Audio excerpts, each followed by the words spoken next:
नमस्कार, आप देख रहे हैं एमएस टीवी और मैं हूं आपके साथ कंचन। आई नजर डालते हैं उत्तराखंड की कुछ खास खबरों पर। प्रदेश में बढ़ते साइबर अपराध को रोकना एक बड़ी चुनौती है और इसी चुनौती से निपटने के लिए अब पुलिस विभाग ने कमर कस ली है। इसको लेकर उत्तराखंड के पुलिस महानिदेशक दीपक सेठ ने कहा कि साइबर क्राइम एक ऐसा क्राइम है जिसके ग्राफ में बढ़ोतरी हुई है और प्रतिदिन साइबर से जुड़े लगभग 1000 से 1200 शिकायतें प्राप्त होती है, जिन पर अभी तक 2 साइबर पुलिस स्टेशन, एसटीएफ और राज्य के तमाम जनपदों के थानों में ट्रेंड स्टाफ है, उनके द्वारा कार्यवाही की गई और फ्रॉड में हुई धनराशि वापस दिलाने का प्रयास किया गया। उन्होंने बताया कि एक साइबर कमांडो योजना जिसके तहत गृह मंत्रालय द्वारा ओपन परीक्षा हुई थी, इसमें हमारे 72 पुलिसकर्मी चयनित हुए हैं, जिनको 6 माह का विशेष प्रशिक्षण दिया जा रहा है, जो कि वापस आकर साइबर क्राइम के अनावरण में अहम भूमिका निभाएंगे। देखिए, साइबर क्राइम एक बॉर्डरलेस क्राइम है जो पिछले कुछ समय में उसमें एक्सपोनेंशियल इंक्रीज हुई।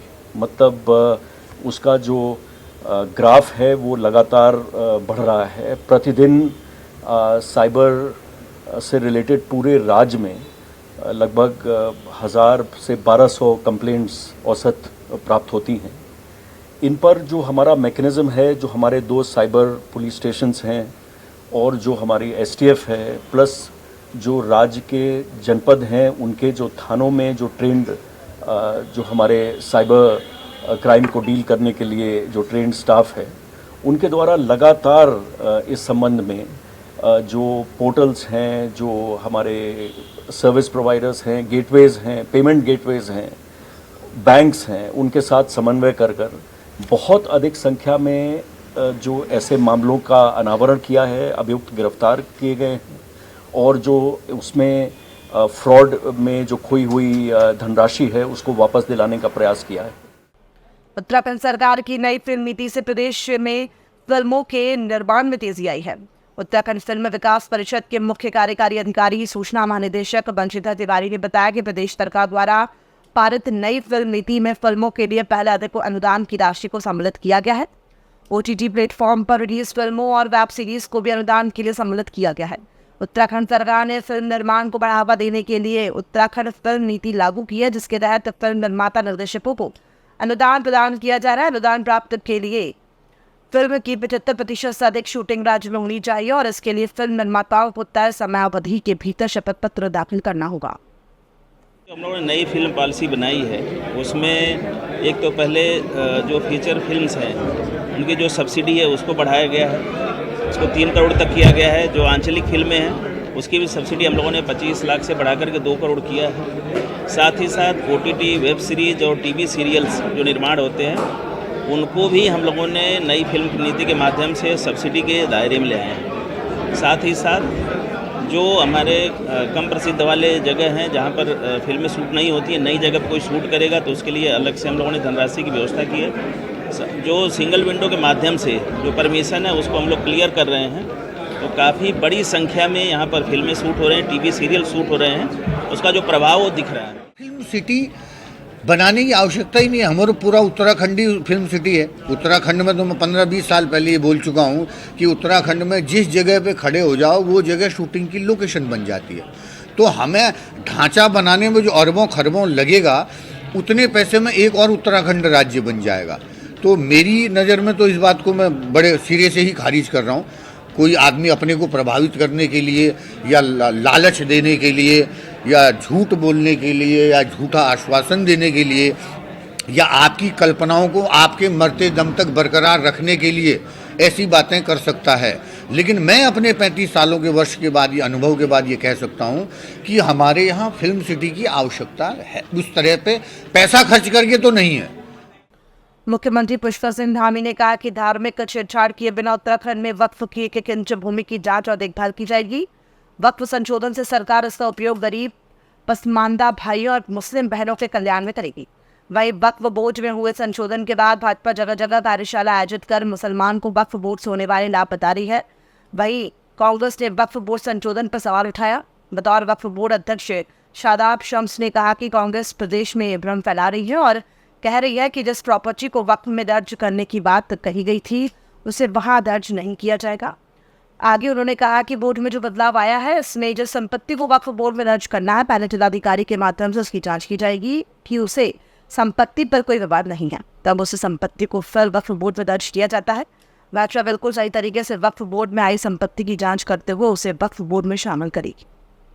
विपक्ष भ्रम फैलाने की कोशिश कर रहा है और वो कह रहा है कि जो प्रॉपर्टीज़ को वक्फ में दर्ज करने के लिए कहा गया है वो प्रॉपर्टी वक्फ में दर्ज नहीं की जा रही है, तो वक्फ अमेंडमेंट एक्ट आने के बाद ये प्रॉपर्टी दर्ज नहीं की जाएंगी। उनको शायद इस बात का भी जो ऑपोजिशन के लोग आरोप लगा रहे हैं उनको इसका ज्ञान नहीं है। जब हमारे पास कुछ संपत्तियों को भेजा जाता है वक्फ के लिए और वो वक्फ बाय डीड होती हैं उत्तराखंड के अंदर, अब क्योंकि वक्फ बाय यूज़र को तो हमने पहले ही उत्तराखंड के अंदर जो सिस्टम बनाया है उस सिस्टम ने हमने डीएम को, जिसके ऊपर पूरे देश में ऑब्जेक्शन हो रहा है, हमने ज़िलाधिकारी को अपना ज़िले का उपायुक्त माना है, जो हमारे रूल्स उत्तराखंड के बने हैं। और उसके अकॉर्डिंगली जब वक्फ में कोई संपत्ति रजिस्टर्ड होने के लिए आती है तो हम ज़िलाधिकारी महोदय के पास भेजते हैं कि आप इसकी संतुष्टि हमें दीजिए कि ये संपत्ति पर कोई विवाद नहीं है, ये इसकी निजी संपत्ति है और इसको वक्फ किया जा सकता है। जब उनकी तरफ से अप्रूवल आ जाता है तो उसको दर्ज कर लिया जाता है, क्योंकि अभी तक सिस्टमैटिक वे में काम नहीं आया है। पुराना वाला जो ढर्रा चल रहा था वही चल रहा था। उम्मीद कर रहे हैं कि जैसे जैसे अप्रूवल डीएम के पास से आता रहेगा सारी प्रॉपर्टी दर्ज हो जाएंगी, जिस पे कोई डिस्प्यूट नहीं होगा, उसे दर्ज करने में तो वक्फ को कोई दिक्कत नहीं है। अभिनेत्री उर्वशी रौतेला द्वारा सिद्धपीठ मां उर्वशी मंदिर बामणी बद्रीनाथ धाम पर दिए गए बयान की तपिश अब उर्वशी मंदिर के हकदारी गांव बामणी पांडुनगरी पांडुकेश्वर तक पहुंच चुकी है। लिहाजा आज एकजुट हुए पांडुकेश्वर के हकदारी ग्रामीणों ने श्री कुबेर देवरा और ग्राम कल्याण समिति पांडुकेश्वर के दिशा निर्देशन में इस प्रकरण पर कड़ा विरोध जताते हुए मुख्यमंत्री उत्तराखंड पुष्कर सिंह धामी और धर्मस्व मंत्री उत्तराखंड सरकार को ज्ञापन प्रेषित किया है, जिसमें मांग की गई है कि हिंदू आस्था के केंद्र बद्रीनाथ धाम स्थित सिद्धपीठ मां उर्वशी मंदिर के संदर्भ में बॉलीवुड अभिनेत्री उर्वशी रौतेला के बयान से सभी हिंदू सनातनी धर्मावलंबी आहत और आक्रोशित है। पांडुनगरी और बद्रीपुरी बामणी क्षेत्र के हकदारी ग्रामीणों में सीएम धामी से अपील किया है कि सूबे में सीएम धामी जैसे धर्मपरायण सीएम होने के नाते बद्रीपुरी क्षेत्र की पूरी सनातनी जनता को उम्मीद है कि आप अभिनेत्री उर्वशी रौतेला के धर्म विरोधी अनर्गल बयान का शीघ्र संज्ञान लेते हुए इस प्रकरण पर दोषी के खिलाफ कड़ी कार्रवाई करेंगे। जो अभी सोशल मीडिया पे चल रहा है उर्वशी रौतेला कोई फिल्म एक्टर का कि बद्रीनाथ बामणी में जो मंदिर है उर्वशी जी का वो मेरा है, ये दुर्भाग्यपूर्ण बयान है और हम सभी पांडुकेश्वर बद्रीनाथ बामणी के हकदारी इसकी घोर निंदा करते हैं। और मैं चाहता हूं कि उर्वशी रौतेला जी को इसके बारे में दोबारा से मनन करना चाहिए और इसके लिए सभी धर्मावलंबियों से जो है माफ़ी मांगना चाहिए और भगवती उर्वशी से माफ़ी मांगना चाहिए जो उसकी तुलना अपने आप से कर रही है। अभिनेत्री उर्वशी रौतेला द्वारा सिद्धपीठ मां उर्वशी के मंदिर को अपना मंदिर बताने की इस दुष्ट चेष्टा को सभी सनातनी समाज और स्थानीय बद्रीनाथ के निवासी हकदारी कभी माफ़ नहीं करेंगे। हम चाहते हैं कि उर्वशी रौतेला अपने इस बयान को तुरंत वापस लें और मां उर्वशी से क्षमा याचना करें और सभी सनातन समाज से भी क्षमा याचना करें। देवभूमि उत्तराखंड की पावन चारधाम यात्रा को शुरू होने में कुछ ही दिन बाकी हैं। वहीं देश भर से भारी संख्या में यात्रियों का चारों धामों के लिए ऑनलाइन पंजीकरण लगातार हो रहा है, जिसे लेकर उत्तराखंड के पर्यटन मंत्री सतपाल महाराज ने कहा कि अभी तक लगभग 18 लाख से अधिक लोगों ने ऑनलाइन पंजीकरण कराया है, जिसमें इस बार 16,125 विदेशी श्रद्धालुओं ने भी पंजीकरण कराया है। साथ ही उन्होंने कहा कि केदारनाथ धाम में अभी तक 6,28,403, बद्रीनाथ धाम में 5,54,852 लोगों ने पंजीकरण कराया है, तो यमुनोत्री धाम में 3,99,170 और गंगोत्री धाम में 3,28,599 लोगों ने अभी तक पंजीकरण कराया है, जिसके साथ 28 अप्रैल से ऑफलाइन पंजीकरण भी शुरू हो जाएगा। हमारी चारधाम यात्रा की तैयारियां हमने सब कर ली हैं। माननीय मुख्यमंत्री जी ने बार बार बैठक ली है और सभी स्टेक होल्डर्स से उनके विचार लिए हैं और सभी का समन्वय करते हुए हमारी तैयारियां पूरी हो चुकी हैं। इस समय लोगों ने ऑनलाइन रजिस्ट्रेशन कराया है और हमारे पास लगभग 18 लाख से अधिक लोगों ने ऑनलाइन रजिस्ट्रेशन कराया है, जो अपने आप में बहुत बड़ी संख्या है। मैं ये बताना चाहूँगा कि केदारनाथ धाम के अंदर 6,28,403, बद्रीनाथ धाम में 5,54,852 रजिस्ट्रेशन हुआ है, यमुनोत्री में 2,99,170, गंगोत्री धाम में 3,28,599, हेमकुंड साहब में 30,423 ये लोगों ने रजिस्ट्रेशन किया है। और हमारा जो है 28 अप्रैल से ऑफलाइन रजिस्ट्रेशन भी शुरू हो जाएगा। उत्तराखंड में मिशन बंदर एक अभियान है जिसका उद्देश्य बंदरों की आबादी को नियंत्रित करना है, खासकर उन क्षेत्रों में जहां बंदरों के कारण किसानों और स्थानीय लोगों को नुकसान हो रहा है। यह अभियान मुख्य रूप से बंदरों के बंध्याकरण पर केंद्रित है, जिससे उनकी आबादी पर नियंत्रण पाया जा सके। वहीं इस विषय पर बात करते हुए वन मंत्री सुबोध उनियाल ने कहा कि इन 3 सालों में बंदरों का बंध्याकरण हमारे विभाग ने किया है। हमारे विभाग के द्वारा मंकी मिशन चलाया गया था, जिसमें अभी तक 1,41,000 बंदरों का बंध्याकरण किया जा चुका है। ये बंदर कोई नए तो आए नहीं है कि आज ही कल में कोई इम्पोर्ट करके लाया हो। ये बंदर एक बड़ी समस्या है और इस समस्या को भी हमने एक मिशन के रूप में लिया।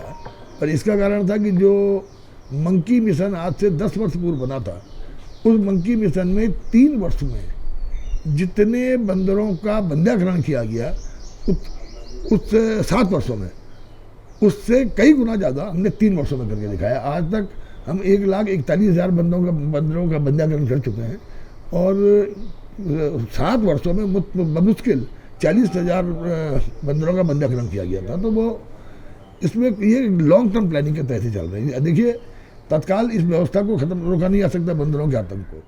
खबरों में फिलहाल इतना। दीजिए इजाजत, नमस्कार।